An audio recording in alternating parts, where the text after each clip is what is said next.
Hello and welcome to Options in Plain English Advanced Edition. Today we're going to be talking about the exercise and assignment process. The reason why I selected this topic is because I've noticed that there's a lot of traders out there who are good option traders, who have a good, solid foundation of option trading knowledge. However, when it comes to the exercise and assignment process, are a little bit confused. So we're going to go through this and we're going to make sure that the exercise and assignment process is understood and that we're ready for whatever could happen in terms of a surprise assignment or anything like that. Before we start, we need to understand when and where this exercise and assignment process can take place. For that, we need to understand the difference between American style options and European style options, which, by the way, has nothing to do with Europe. American style options can be exercised anytime up until expiration, and European style options can only be exercised at expiration. So this is a pretty big difference.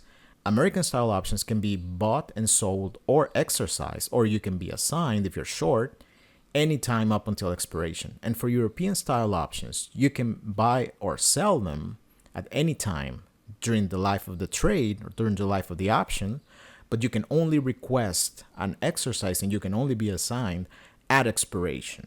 That's a big difference between American style options and European style options. Now, what types of underlyings are American and which ones are European? For the most part, the ones we work with, equities, ETFs, futures, are American style. So they can be exercised or you can be assigned if you're short anytime during the life of the option. European style options are for the most part indices. So something like, for example, the S&P 500, the SPX, the NASDAQ 100, the NDX, or the Russell 2000, the RUT. Those are examples of indices that are European style. They can only be exercised at expiration. And in the meantime, you can buy or sell them, of course, like any other option. Their settlement is different too. American style options usually are settled with stock. So when you're long a call, for example, and you request exercise, you're going to be acquiring stock and you're going to be paying for it, the strike price.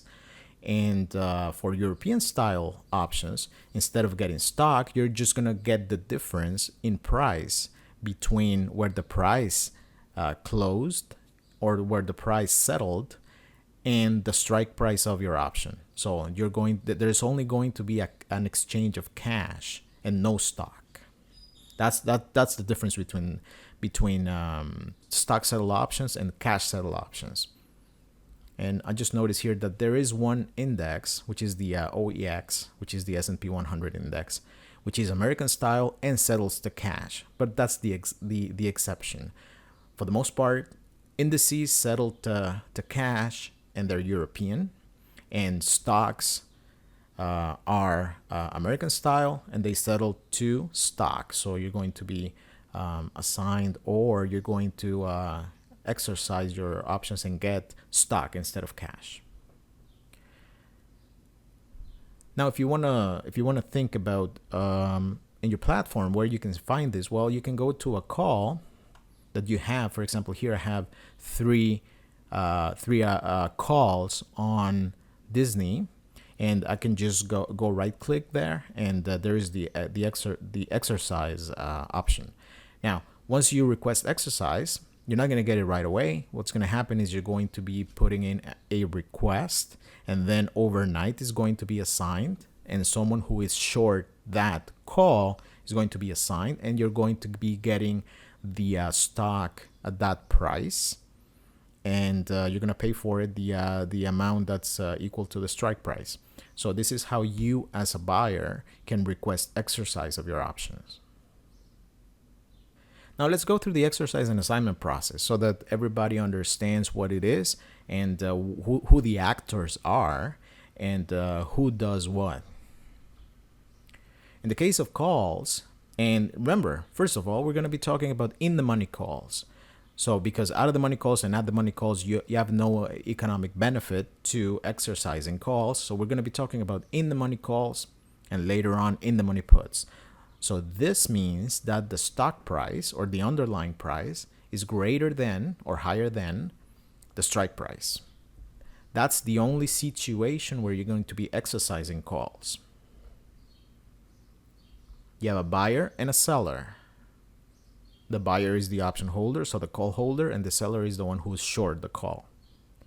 So in this case, if the buyer wants to exercise, he's going to put in an exercise request, and then he's going to send the money that's equal to the strike price, because that's what the call option gives him the ability to do. So he's going to buy at the strike price. So now the seller has to fulfill his or her part of the contract. So first of all, we're going to ask ourselves whether the seller has stock. So for example, has some long stock that he or she can deliver. Then if yes, then that stock is going to be called away, because he's going to have to deliver that stock to the buyer, to the call buyer at the strike price. So if that's the case, then you just take your stock and you're going to lose it, and you're going to get the money equivalent to the strike price of that call. This is something similar, or we would be talking about something like a cover call, where you have the stock and then you sell calls on it. Now, if you don't have the stock and you're a seller, then what's going to happen is you're going to have to deliver the stock. And if you don't have the stock, what's going to happen is you're going to be initiating a short position. So you're going to sell that stock short, and you're going to have to now, once you're short the stock, then now you're going to treat that position as a regular short stock position. So now the seller sends the stock at the strike price to the buyer, and the buyer now has the stock bought at the strike price. In the case of puts, before we start, again, this only applies to in-the-money puts, because if they're out of the money, it makes no sense to exercise them, because then the price, then it would be a better deal for you to sell them in the market, to sell your stock in the market. But if you have a put and it's in the money, so now the stock price is less, or it's lower than the strike price, then it makes sense to exercise. So at that point, we have a buyer and a seller, and the buyer is going to initiate the process. So he's going to request the exercise. And notice something here. For both calls and puts, it's always the buyer who initiates this process. The seller has no say in the actual initiation of this process whatsoever. It's only the buyer, which is something that's important to understand. As a seller, you don't have the power to decide whether you're going to be assigned or not. It's only the buyer. So after putting in the exercise request, we're gonna have two situations, something similar to what the seller had. If the buyer had the stock, then that stock is going to be put to the seller. That's why it's called a put. The buyer has the right to put that stock to the seller and get the strike price in return in cash. If it didn't, then he's going to be initiating a short position, because he's going to be selling something that he doesn't have. So that's going to be similar to initiating a short position. Okay, so whether it was the stock that he already had or the short position that was open with the exercise request, the stock is going to be sent to the seller at the strike price. Okay, and the seller is going to be sending the cash equivalent to the strike price. So this is how the process works. The buyer initiates it, puts in an exercise request, and either gets the stock or gets the cash. So gets the stock if it's a call, gets the cash if it's a put. The seller is always forced to deliver, whether it's the stock or cash, and this is how it works. The buyer has the control of this process. Okay, notice something here as well. So here you can see why these options are called calls and puts, because here you get your stock called away. That's why it's called a call. So the buyer can call it away. And here the buyer can put the stock to the seller. Now, if you remember, an option price is made up of two components, an intrinsic value and an extrinsic value. Remember that only in-the-money options have intrinsic value. So by exercising, the buyer is forfeiting the remaining extrinsic value in those options. Because of this, options are rarely exercised early. It is more advantageous to the buyer to issue a sell-to-close transaction rather than exercising the long options, except in the case of deep in-the-money calls prior to a next dividend date, and we've already covered this in my other lesson about dividends. Now we're going to look at some examples so that we can understand what we're saying here. We're basically saying that it is very unlikely that a buyer is going to exercise his or her long calls or puts, because by doing so, it's going to be forfeiting the extrinsic portion of those options. So if you talk about calls, let's take a look at an example. Let's assume that a stock is trading at $100. The $90 call is trading at $10.50. So the buyer can exercise and buy at $90 because that's the strike price, and then immediately turn around and sell at $100. The net amount after exercising and selling is going to be $10. But by selling to close, he would have gotten $10.50. So the buyer misses out on the extrinsic value of those options, which is what we were saying. So here, by exercising and then immediately selling in the market, the underlying is going to make $10. But if he just sold the call, he would have gotten $10.50. In the case of puts, it's something similar. Let's say that a stock is trading at $300. The 320 put is trading at $23. Notice that it's trading at $20 of intrinsic and $3 of extrinsic. The buyer can exercise and sell short at $320, then immediately buy to cover at $300. So he's going to have a profit because it's in the money. The net amount after exercising and covering would be $20. But selling to close the put would net $23. So as you can see, by exercising and covering here, he's actually giving up on $3, which is the extrinsic value of those options.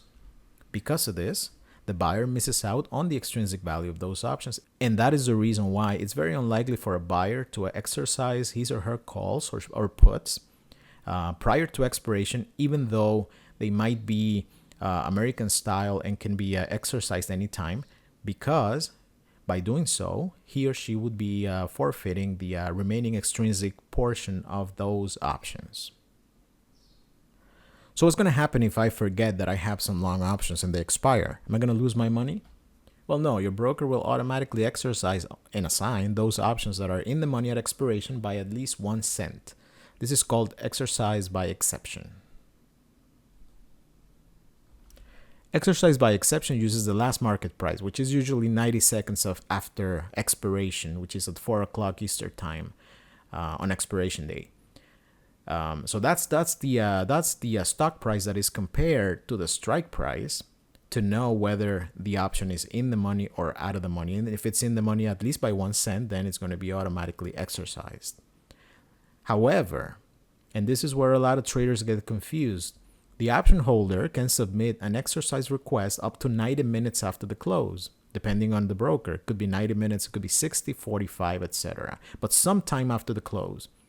So remember, those options you can't trade them anymore. They already expired, but they can be exercised. The after hours price action can lead to buyers exercising options that closed out of the money, leading to unexpected assignments for sellers. So this is very important.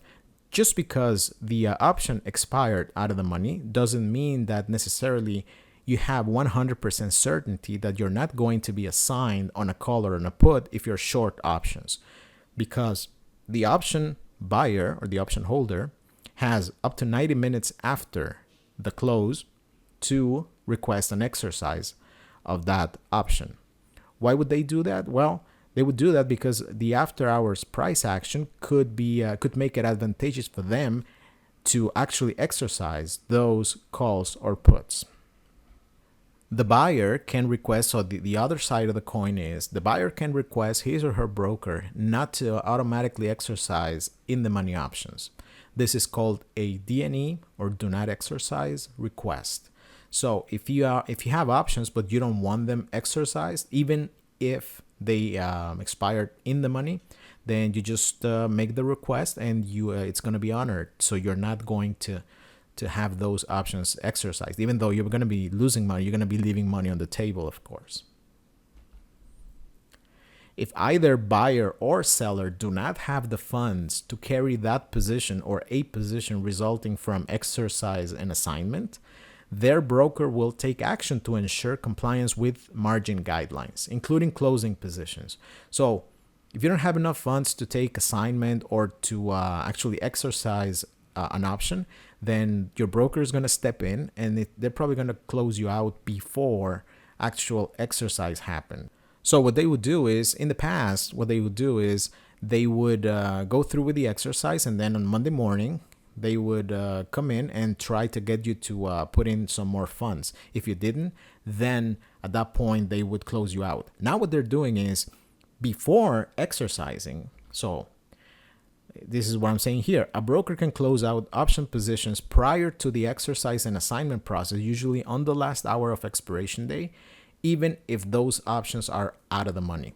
So what used to happen is that they would go through with the exercise if they expired in the money, and then on Monday morning they would take care of it. And if you didn't put in the necessary funds, then they would close you out.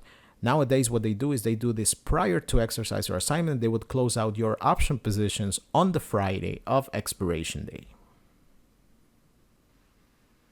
Now, when we talk about indices, some indices settle based on the opening prices of their constituents. In that case, they only trade until the day before expiration. So, for example, on a Thursday, if they expire on a Friday, and on expiration day, they will sell to cash using a special ticker symbol whose value is disseminated during the day. So it's not available right at the open, but it's during the day. It's usually by around noon you would have that information. These are the regular expirations for those indices. So for example, the SPX uses the ticker symbol SET, S-E-T, and the X uses the ticker symbol XQO. And the RUT, which is the Russell 2000 Index, uses the ticker symbol RLS. So some expirations for those indices settle in the morning and on expiration day. So the regular expirations, so basically the ones that are the original ones, the ones that are the third Friday every month, and some other expirations, for example, the weeklies, can be traded during the expiration day and settle after the close. Those are called PM or evening expiration or afternoon expirations. Now, in particular for the VIX uses a special schedule where it expires on a Wednesday. So for the regular, the third Wednesday every month, those are morning expiration. So the last day to trade them would be the day before, on the Tuesday. But VIX also has some expirations that settle in the afternoon. So those are the weekly expirations. So indices are a little bit different because they're cash settled, and there's two types. There's AM, so morning settlement, and then afternoon settlements. So the original ones, the ones that have been available for over 10 years, and I think 20 years maybe, those are available. Those are morning settlements. So if they expire on the Friday, then you have until Thursday to trade them, to either buy or sell or do whatever you want. And then on Friday, there's nothing you can do with them. If you had them on Thursday and you didn't close out of them, then they're going to be settled to cash. And the value that they're going to be settling to is not the value of the index that you can see during the day, but it's a special ticker symbol. And those are the ones we're talking about: SET, SET, XQO, and RLS. Now, if you want, you could use something that's more normal or more regular. So you would use, for example, weekly expirations for those indices, and those settle in the afternoon after the close, just like regular stocks. So those ones would be the afternoon expirations or evening expirations. And the VIX is a little bit special because it expires on a Wednesday, and same thing. Sometimes for the regular expiration, it's in the morning, so you have to wait for the value of the VIX.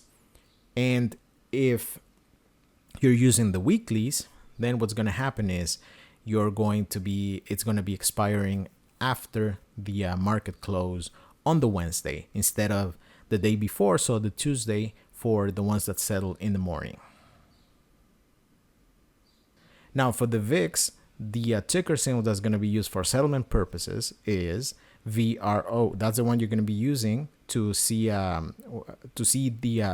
determine the amount that is going to be settling to, in terms of settling to cash on expiration day, which is on Wednesdays.